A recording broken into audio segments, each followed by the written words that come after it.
এই যে বিস্কিটগুলো কত দিয়ে বিক্রি করেন আপনি? এই বিস্কিটগুলো এগুলো কেজি 400 টাকা। প্যাকেট যেগুলো, প্যাকেটে তো দাম লিখতে হবে, আর খোলা যেগুলো সেগুলো তো মূল্য তালিকা দিতে হবে। মূল্য তালিকা দিয়েছেন কোথাও? এই যে চানাচুর, এই যে এইগুলোর মূল্য তালিকা দিয়েছেন কোথাও? হ্যাঁ, কি করেন? এগুলো তো খোলা বিক্রি করি। এগুলো খোলা বিক্রি করেন বলেই তো, যেগুলো খোলা বিক্রি করেন সেজন্য মূল্য তালিকা টানাতে হবে। আর যেগুলো প্যাকেট বিক্রি করেন সেই প্যাকেটের মধ্যে আপনার প্রতিষ্ঠানের নাম, ঠিকানা সহ উপকরণ, ওজন, মেয়াদ উত্তীর্ণের তারিখ, উৎপাদনের তারিখ, দাম, এই সকল তথ্য দিতে হবে। আপনার কিছু কিছু পাউরুটির আইটেমে আমরা দেখলাম শুধু দাম লিখেছেন আর দুটো তারিখ লিখেছেন, কিন্তু আর কোনো তথ্য লেখা নেই এখানে। আর আপনার খোলা পণ্য যেগুলো রয়েছে তার কোথাওই কোনো মূল্য তালিকা আপনি দেননি। এটা আইনত অপরাধ।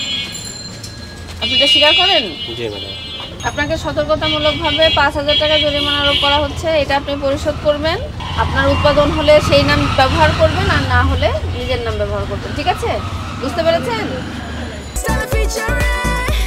Next level, well done, side by side, free.